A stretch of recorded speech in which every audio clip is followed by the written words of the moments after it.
All right, people, what is going on? This is episode 60 of the VF Cast. I am VF Baller, and it's been a while since I've been on this channel.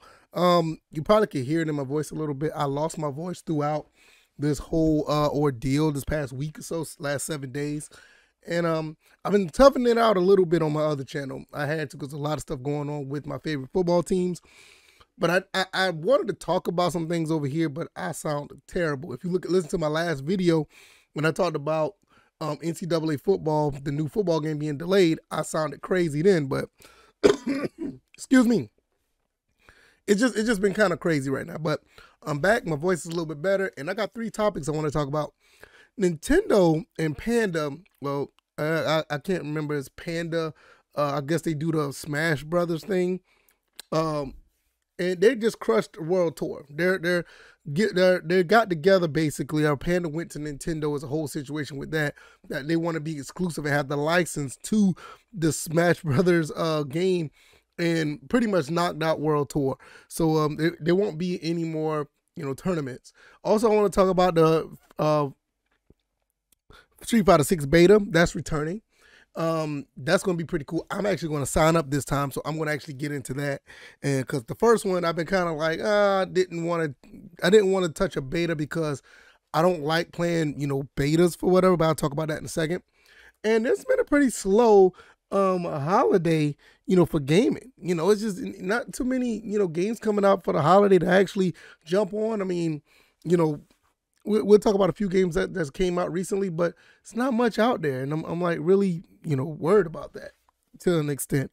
But let's go ahead and get into this. This is the first time here. Welcome. I appreciate everybody who's been coming through, giving some feedback to the channel. New subscribers, I appreciate you guys. We're getting closer to 200 subs, and it's all thanks to you. Like I said, without you guys, nothing happens here. All right, let's talk about this whole thing with Smash. Apparently, Smash Tour. Well, Smash World Tour is ran by the third party. And there's nothing I really jump into, and I don't necessarily get on it, but it's a group of guys who really love the game, and there's a collection of people that do tournaments under one umbrella, and it's been so successful. It's been a really big deal, and a lot of people follow Smash World Tour. But apparently, you have another company coming in, Panda. They wanted to team up together to run a series of competing officially licensed Smash events.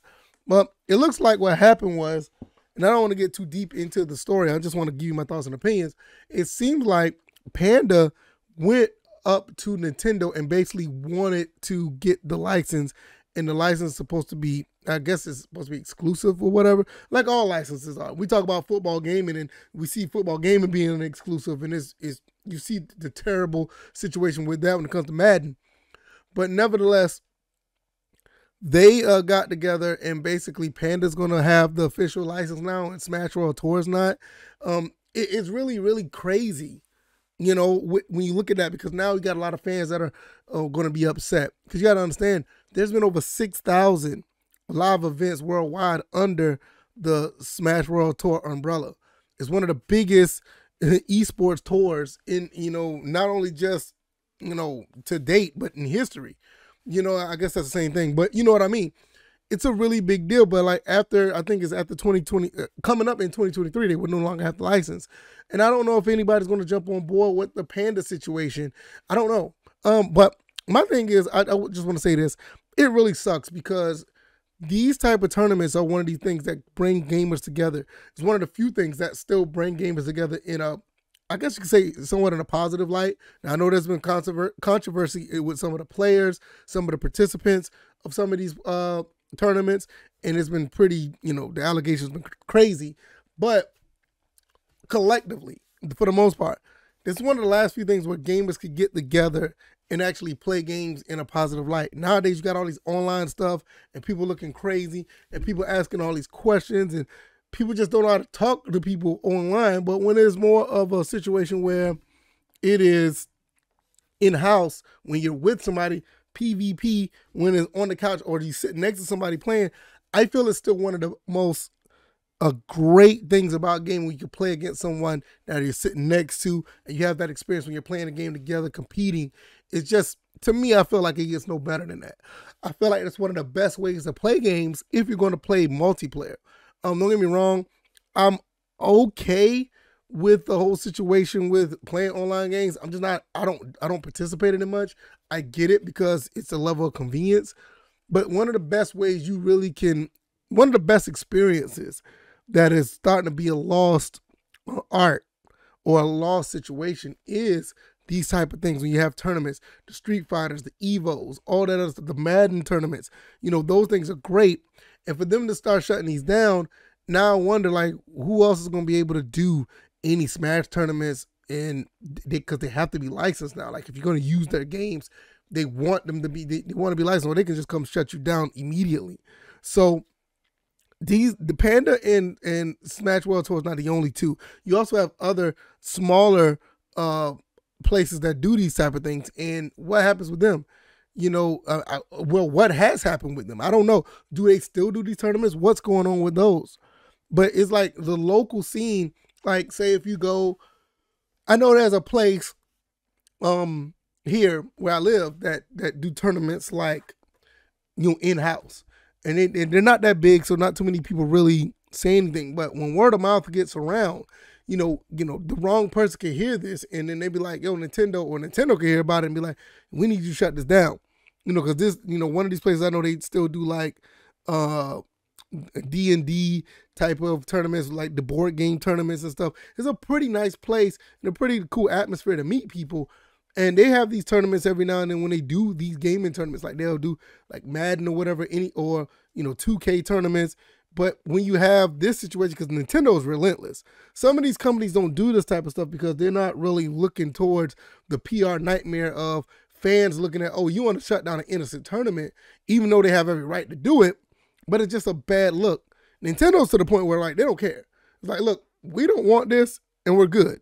And the thing about it is, Nintendo's always been arrogant like that. They always been doing all kind of things, and it just has not been a good thing for the gamers. But they just keep it moving and keep making games. They just don't care. It is what it is to them. So, in my opinion, I'm like, yeah, this really sucks. And I don't know where this is going to go because I don't follow the Smash community. I just find it interesting because I do partake in other tournaments, like, let's say, with fighting games or whatever the case may be. Like I said, the store I go to here where I live, I participate in those tournaments every now and then.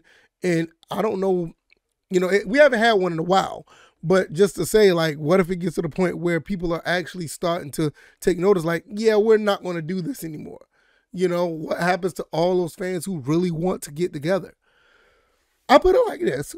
At the end of the day, if you really want to do one of these tournaments, you should be entitled to do one at your own leisure.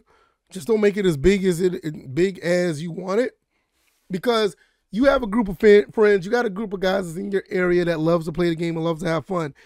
Probably within the next, not even the next, but within the 25 to 50 mile radius of where you live. I say just do it. You know what I'm saying? Just do it. It doesn't have to be anything extravagant, or it doesn't even have to be like a tournament where it gets that much publicity. Because at the end of the day, it's all about what you want to do to have fun. And if you want to have fun doing something like this, you should be able to do it. So have at it. Don't let nobody steal your joy. Just don't get reckless with it and doing all this crazy stuff to catch the attention of, let's say a Nintendo or a 2K or a Capcom or whatever case may be. Just enjoy your gaming, man. Because the way I look at it is like, it really sucks because you don't have to deal with something like that. You shouldn't have to deal with things like this. So at the end of the day, I'm going to go ahead and jump to the next title. I got kind of sidetracked real quick. I'm going to jump to the next title that I wanted to talk about, and we'll just definitely go from there. All right, let's jump into this. Street Fighter 6 beta is actually returning.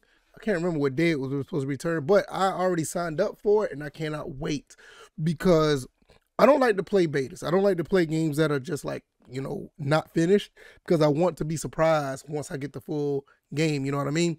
And with that being said, I was like, nah, I'm good on Street Fighter 6. It looks great, but I'm good. But this time, I decided to go ahead and get into it. So hopefully I get a beta code. I'm going to try Street Fighter 6. Game looks phenomenal. The game looked way better than I thought it would be. And I saw everybody else having fun playing the game. I'm going to jump on it. Hopefully I get that beta code Street Fighter 6 have made a big stride compared to 5. It kind of gives you a mix between 4 and 3. And the gameplay just looks phenomenal. The characters look great. Even though in this picture here, guy looks kind of funny. But I just love what Capcom is doing here. They're bringing back like that Street Fighter 3, that Third Strike vibe, and they're adding it on with a mix between, I guess a little bit of Street Fighter 4. Or the case, I don't know what it is, but it just looks phenomenal. The gameplay looks great. The mechanics look good. A lot of people who played it said the game feels awesome to play, and that was just the first beta. So I can imagine what this other beta is gonna look like. This game here is like a day one for me. I already said it was day one when I first saw it, but I did not want to be, disappointed with a beta. But the beta is so good, I'm gonna jump in and get it. I'm gonna get this. I'm gonna get it. Well, I hope to get it, but I'm gonna buy the game. But I'm going to get this beta, hopefully, and I'm going to play it, and I'm going to give my thoughts and opinions, because I'm very skeptical when it comes to gaming nowadays. Very. Because you got to understand, I came from the football gaming community. And if you know anything about Madden or whatever the case may be, you've been let down for years and years and years and years and years, to the point where it's like, okay, I don't know what to think or what to say about this. And I don't know what's going to happen with a game that's being released. But, the Street Fighter, this game has actually gave me some, hope, like, a day one purchase is going to be fine. I mean, that's just like I felt that way about Street Fighter 5, not Street Fighter 5, but King of Fighters 15, but I still held back, and I kind of regret that I held back on that, because King of Fighters 15 looks pretty good. I bought the King of Fighters 14 day one, and that was awesome. But something told me about 15 was not going to be there, and I missed the boat on that one. So it's just a lot of my skepticism has actually been somewhat of a detriment. But I'm going to jump into this one. I can't wait to get my hands on this. Hopefully I'll find some of you guys online. I'll give you all the information once I get the game, get the beta. I'll get the information. Hopefully we'll play a couple of rounds, and we'll just go from there. Because, fighting games, for the most part, even with this whole thing with Smash or whatever the case may be, fighting games have been a pretty good genre that's been doing really well for the past 4, 5, maybe 6 years. I mean, really good. I mean, you can even go back to the beginning of last generation when Killer Instinct came out. You already had Street Fighter 4 that was doing pretty well, and all these other fighting games came out, the Mortal Kombats of the world, the Dragon Ball Fighters, even the Marvel vs. Capcom, even though Infinite wasn't all that, but even with, those games, and, Street Fighter 5 was a little bit of a letdown, but that turned out to be pretty good. The Tekkens, Tekken 7, Soul Calibur 6, like so many games that came out, like this genre is actually doing pretty good. Guilty Gear, what's the other game? Not Street Fighter, but King of Fighters 14, Samurai Showdown. Did I say Soul Calibur? I mean, it just goes on and on. So it's a pretty good look right now for fighting games, and I just didn't want to disappoint myself with this beta, but I'm definitely gonna try to get on this one. So it's gonna be pretty cool. Hopefully, if I get it. Now, but last but not least, before I get out of here, I want to talk about the holiday. Holiday is not looking really good, in my opinion, for gaming right now. I mean, you look at some of the hottest games right now, according to a few websites. You got the Pokemon Scarlet and Violet. A lot of people are liking this game, but I mean, you hear about the problems. It even got to the point where Nintendo had to apologize about the quality of the game. Then you got a game called Harvestella that's out, or it's going to come out this holiday season. I don't know much about it, but I heard some things about it. Then you have like Ragnarok, and you have Call of Duty. These games are okay, but I may need to jump on God of War Ragnarok. A lot of people saying it is actually pretty good, but I got burned by the first one. The first God of War on PS4 that came out in 2018. I did not like that game. I still don't like the game. I own the game, but I keep saying I'm going to play it, but I never get back into it. I wonder if the game has a 60 frames per second patch. I wonder if it does for a PS5. I may try to I got about 40% way through it, and I was like, it ain't for me, because I love the original God of War. It's like, but the thing about it is, I'm just a big fan of, gaming, and I just don't see what's out there to jump on. Forbidden West is out. I should go ahead and get this game, because I do like Horizon Zero Dawn. I did like the last one, so I may jump into that one as well. But outside of those games, there's nothing really out there. I'm gonna be honest with you guys. If it feels up to me, I would probably, I don't know what kind of gamer you guys are, but for me, I would probably try to get one of these handhelds that's out now and probably jump into one of those. I mean, even with the Switch, if you don't have one, which everybody should have one, I don't. You should probably jump on one of those. Or I'm gonna probably try to get one of those Amber Nicks. I mean, I have the 503. I had it somewhere around here, but I might get the 505. I mean, that looks like a pretty cool gift for the holidays. Other than that, I'll probably just be dwelling into buying some more games for my retro consoles. I've been playing a lot of this buddy right here. The Dreamcast has been getting a lot of burn for the past, 2 weeks. And I may buy a few more games for that I don't have. I'm up to probably about, believe it or not, I don't have that many Dreamcast games because I only have about 50 or 60. But here's a couple of them that I want that I don't have yet. I may just do that, and that'll be my birthday / Christmas. I don't know. Because I have almost everything I want right now. And when it comes to the holidays, it may look different for me. That's why I probably have this attitude to holiday gaming. But usually around this time of the year, it be big blockbuster games. I'm talking about big blockbuster games that be knocking it out of the park. And even though some of these games that used to be big blockbusters are not really, they don't really feel that way. Call of Duty don't have that hit like it used to. God of War Ragnarok, God of War never really was a holiday style game. I think that game used to come out like in March or April. So it's kind of, it just feels different. It just feels different. I don't know. Let me know what you guys think. I don't want to hold you guys up too much more. Hopefully you made it through this episode. I really appreciate it if you have. Hit the like button, share this podcast, subscribe to the channel if you haven't already. Thank you guys for all the support. I really appreciate it. All the links are down in the description if you want to support the show. Follow me on Twitter.